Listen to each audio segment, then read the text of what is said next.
If you are feeling discouraged about your business and particularly your niche, this video is for you. So I just had a puttering session today with a good woman who'd heard me be interviewed and booked a puttering session wanting my help with her business. And often at the end of a puttering session, we've really come to some new nugget of clarity and people are feeling pretty uplifted. And in this case, she was feeling pretty discouraged by the end of it. So of course it's sad for me because you want to be able to deliver everybody the best result possible in terms of some kind of clarity or here's the solution. And in one session, 1 hour, not always possible. So she's feeling discouraged, and it's just so understandable. Yeah, I get it. And here's what I would say to everyone who's feeling discouraged. Like, you've put in so much time. You've tried all the niching exercises. You've been working on your business a long time and it's not happening. I get it. That's most of the people who come to me. And often around niching. I know people who've struggled with their niche for years. And then it either clicks or it doesn't. So this is one of the first things to say, and I wrote about this in my ebook, The Niching Nest. We're so out of control of when the clarity comes around our niche. I wish I could say otherwise, but maybe you talk to the right marketing coach, maybe you get an idea from a friend, maybe you wake up with an insight. I don't know where the clarity comes from. I just know that any more than I know where that aha, the satori, the enlightenment moment comes from. We're not in control of it. We have all been on the receiving end of some sort of grace. You know, you wake up, you see something, there's a moment of uplifted spirit, and you don't even know where you're on the receiving end of it. And it seems like that's true for most of life. So does this position us as sort of hapless victims of it? And we're just going to be discouraged forever because there's nothing we can do to corral the muse or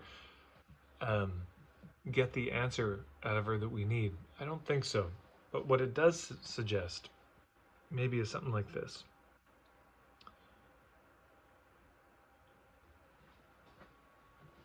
That we can't control the inspiration and clarity, but we can create the conditions for it.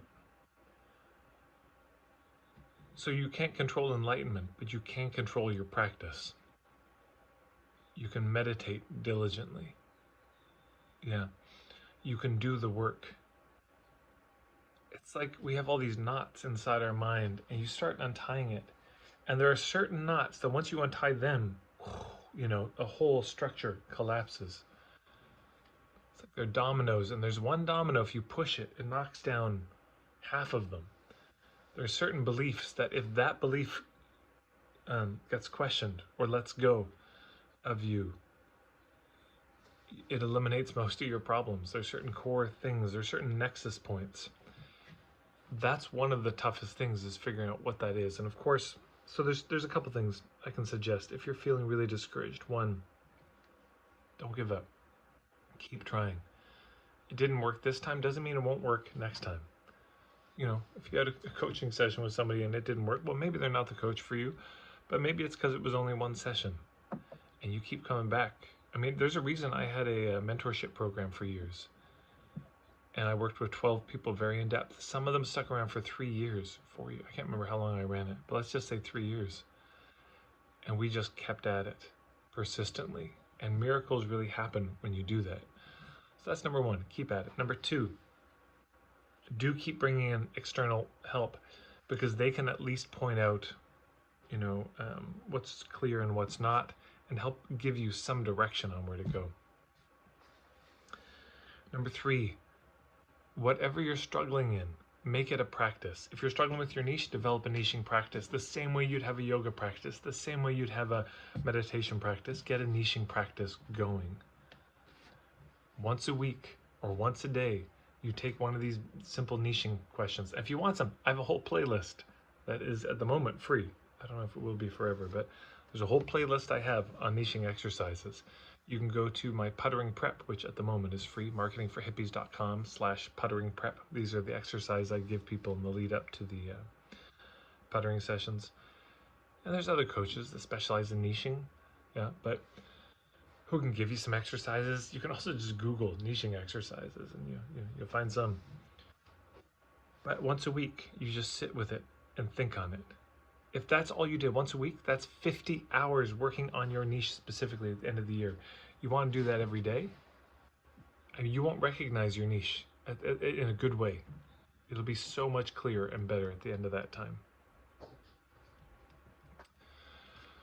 But number 3, I don't know what number I'm on, but here's a point I want to also say. We feel often discouraged. Why? Because we see the current state of reality and it's so much farther from where we want it to go than we thought we were. You know, I want to be here. I want a sustainable, successful business that's going to generate this amount of money a month, working with these kinds of people generally. I want to have a satisfying, fulfilling, sustainable life.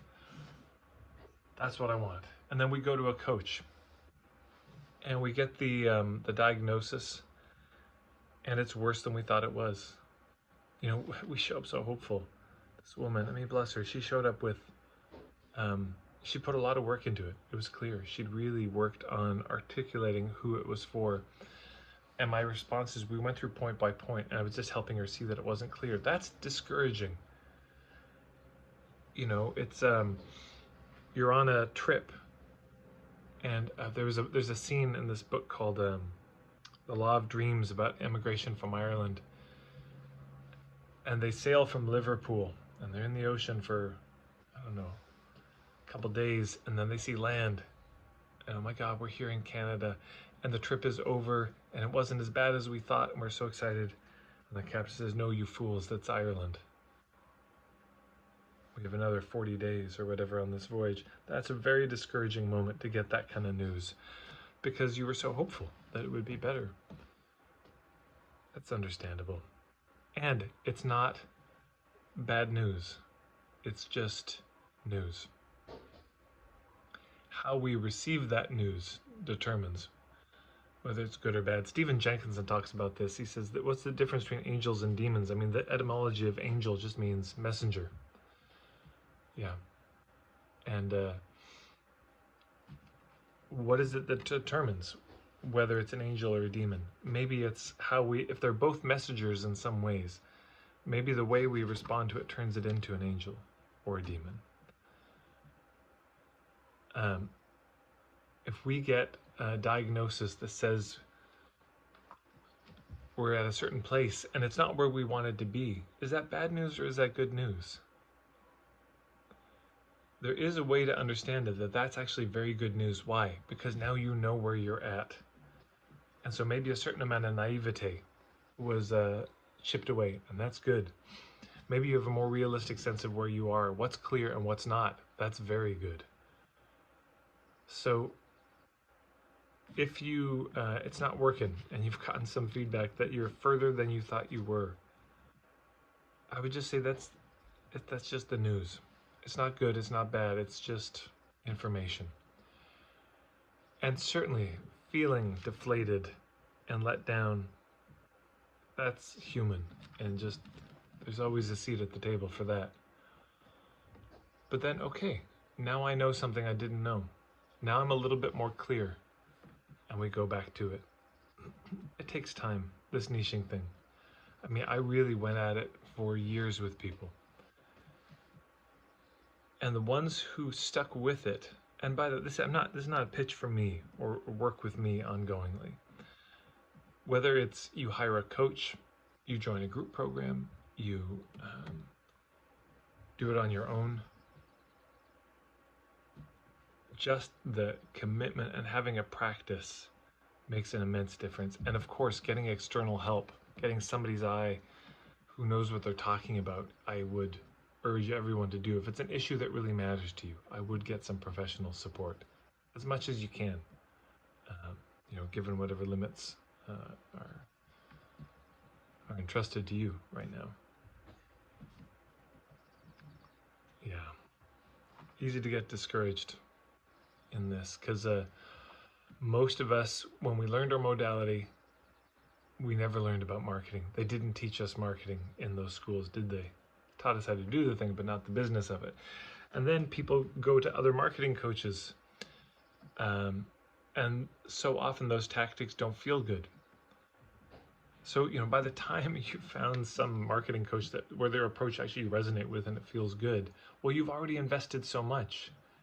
And that's hard, to invest so much, and then you're still further, and then maybe you even delve into some of their work and you invest more time, and your hopes are so high, and then you have a session and then it's still not clear by the end of it. I mean, that's rough.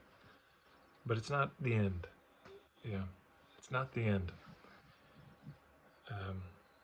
These things take time, but they also take timing. Who knows when the clarity appears?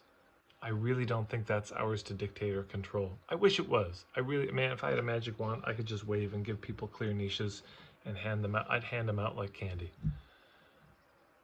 If there was a wand I could wave to give people a clear point of view that was really compelling and unique and a good solid business model and hubs, I'd give that shit away for free.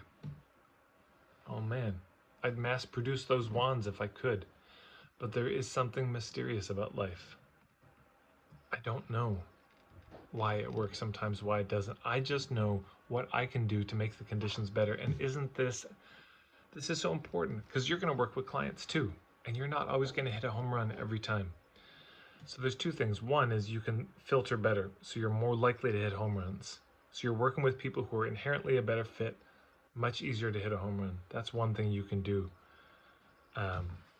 Merciful for all involved, instead of just freestyling with everyone who comes to you and hoping for the best.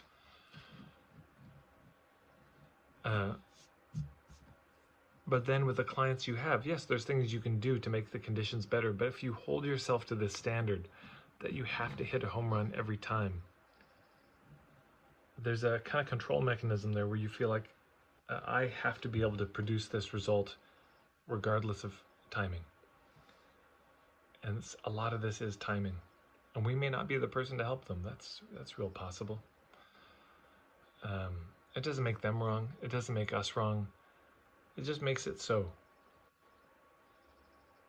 And that's how it is. So, of course, I feel a bit discouraged because, I wasn't able to get this person to where I was hoping I could get them, or give them the clarity that I know they wanted and that they deserve.